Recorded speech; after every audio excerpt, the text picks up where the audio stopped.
Širvintų rajono savivaldybės administracijos direktorius ir savivaldybės administracijos 2015 metų veiklos ataskaitai.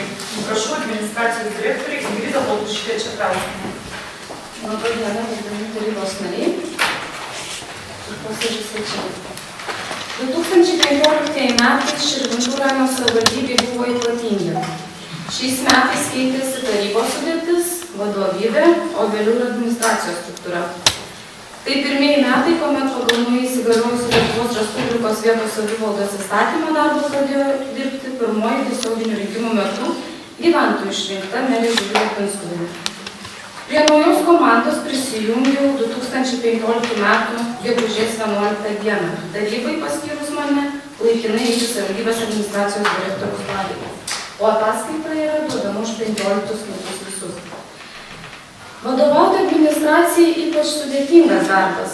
Sprendimą priėmiau tvirtai apgalvojusi ir suprasdama, kad teks įdėti daug darbo ir pastangų, vedina pagrindinio motyvo – įgyvendinti Širvintų kraštui kaip reikalingus pokyčius.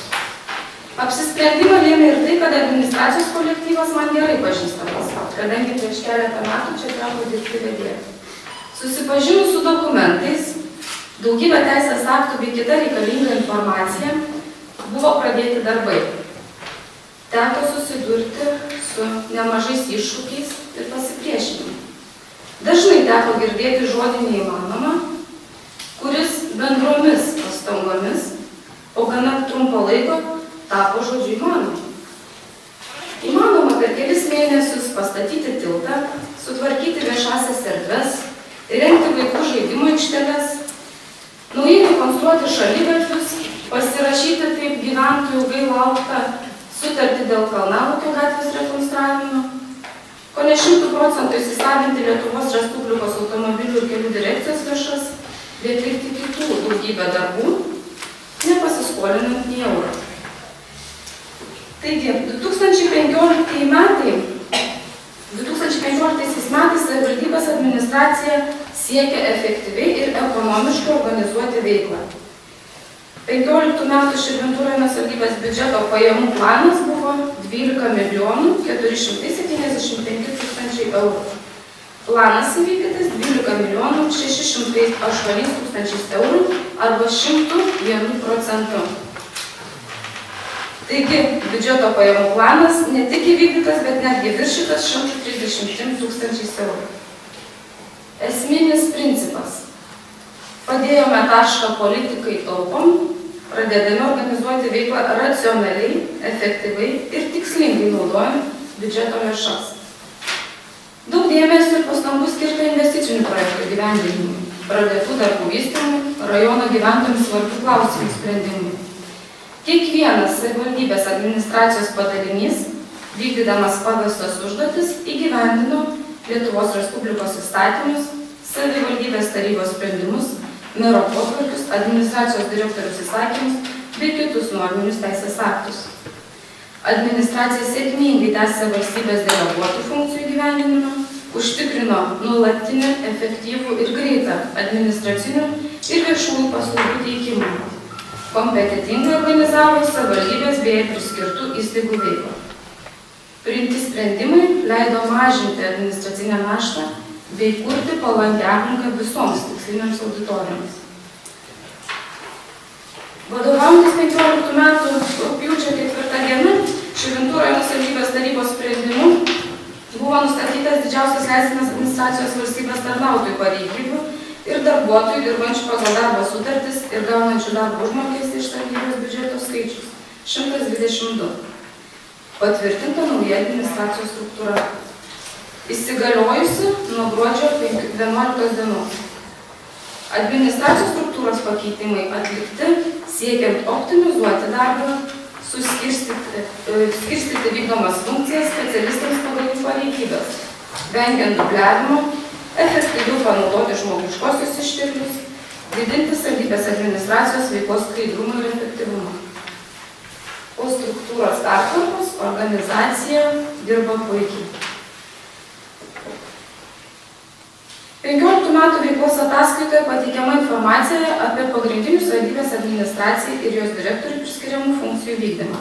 ir joms skirtų lėšų panaudojimą, strateginio veiklos plano gairių ir iškeltų uždavinių įgyvendinimą, bei šių lėšų panaudojimą. Pristatydama šią ataskaitą, dėkoju meriai ir tarybos nariams už bendradarbiavimą, idėjas, pastabas ir entuziazmą priimant sprendimus. Dėkoju administracijos direktoriaus pavaduotojai Elenai Pečiukaitienei ir be abejo visam administracijos kolektyvui. Tik mūsų visų bendro darbo dėka įgyvendinami tikslai pasiekiami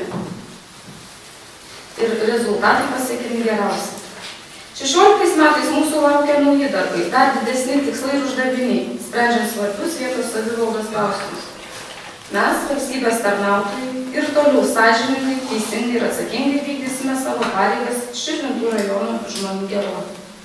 Ačiū. Dėkojame administracijos direktoriai ir tarybos nariai. Ar turite klausimų? Klausimų, prašau, Vidmantas Matyta. Turiu du klausimą. Prašau. Vienas iš pirmų klausimų, tai kodėl ataskaitoje 2016 metų siekiuose nėra nei žodžių, kaip įgyvendinama priemonė NVO tinklo Širvintų rajono plėtra, jų veiklos skatinimas. Taip pat, kaip savivaldybės pozicija ir administracijos prisideda prie paskelbtų bendruomenės metų. Tai vienas iš klausimų. Skaitykite. Sekantis klausimas. Kodėl gyventojų organizacijų įsirašų pateiktus ir užregistruotus viename langelėje visai nepateikimi raštų atsakymai. Prašymus pateikę žmonės negauna atsakymų net po kelis mėnesius. Kabaudos gyventojai kreipėsi raštu dėl krantinės gatvės remonto prieš gerą pusmetį. Jokio atsakymo nesulaukė. Širvintų rajono vietos veiklos grupė ne vienu raštu kreipėsi į administracijos direktorę raštu ir negauna nei vieno atsakymo. Tai buvo užklausimas dėl paramos suteikimo, dėl patalpų panaudos ir kiti. Noriu atsakyti. Tarybos nariai atsakysiu, kad mes į vieną lapą nesudėsime kiekvieno punkto, kuris numato įstatymas, todėl yra siekis įgyvendinti visus mums pavestus uždavinius, tarybos sprendimus, įstatymų nustatytą tvarką, tame tarpe ir dėl NVO. O dėl minimų raštų, aš girdžiu, kad jūs minite 16 metų raštus, tai šios raštus tikrai bus atsakyta. Tai yra 16 metų siekiai bendruomenė, o raštai yra 15 metų. Gyventojams raštai yra atsakomi. Įstatymų nustatytą tvarką. Dėkojame administracijos direktoriai, tarybos nariai, prašau nesiginčyti. Vydas Šimonėlis norėjo pasisakyti šiuo klausimu. Prašau, tribūną. Ačiū direktoriai.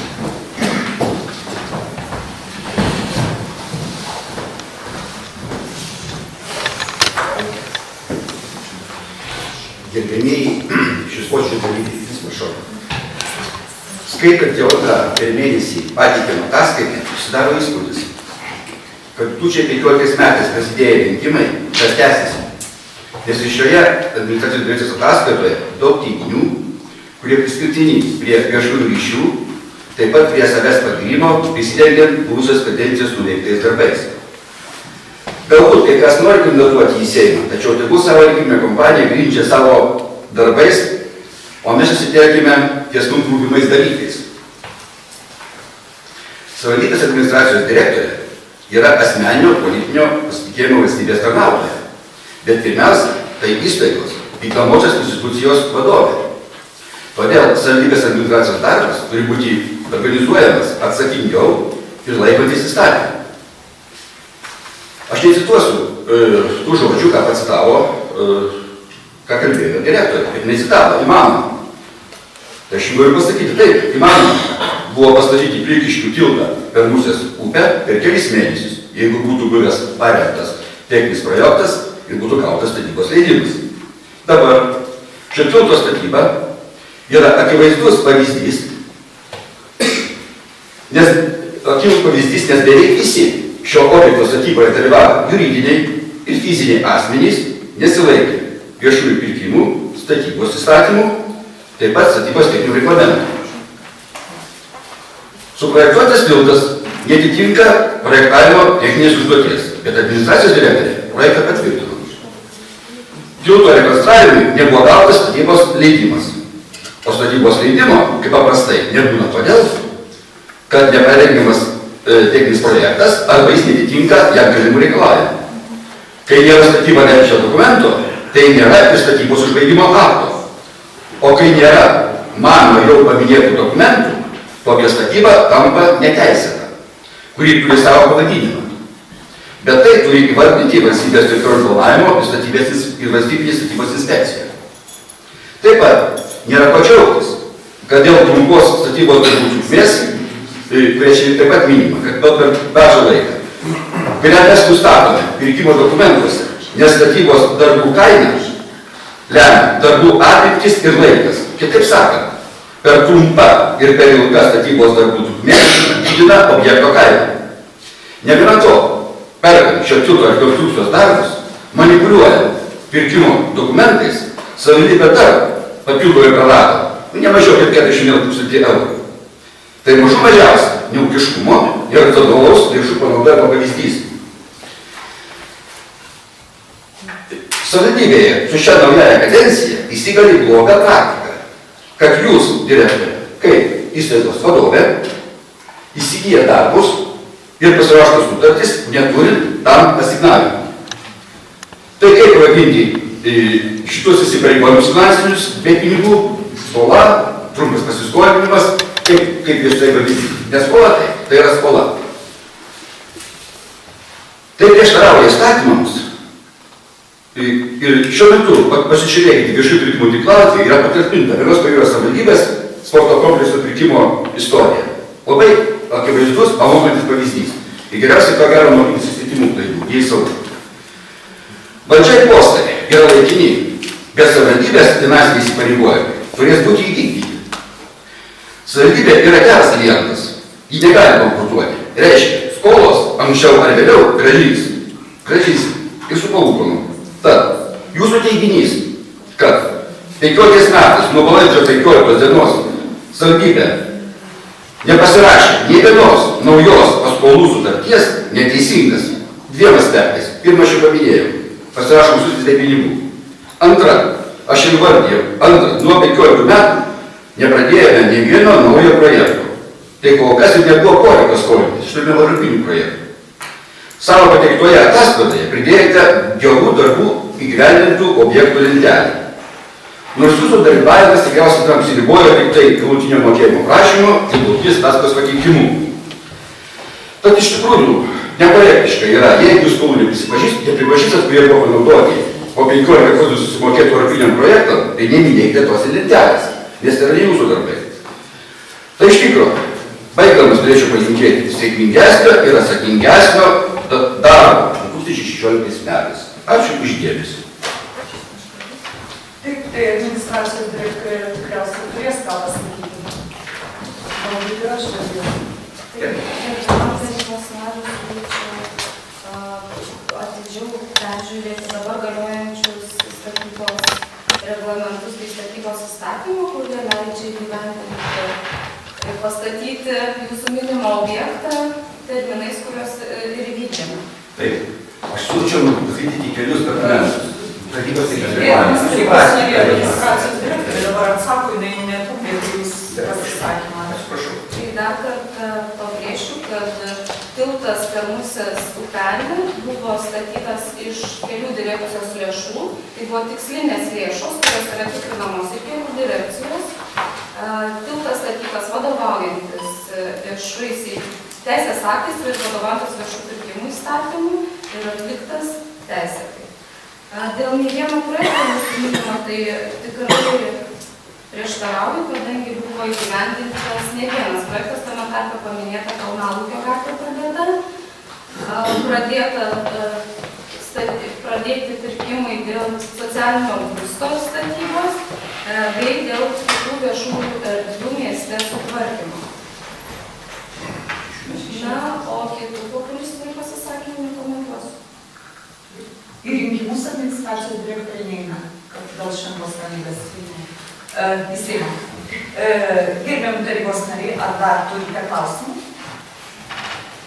Jeigu klausimų nėra, siūlau balsuoti už šį sprendimą. Kas už? Kas prieš? Susilaikė. 12 už, 6 susilaikė. Sprendimas priimtas.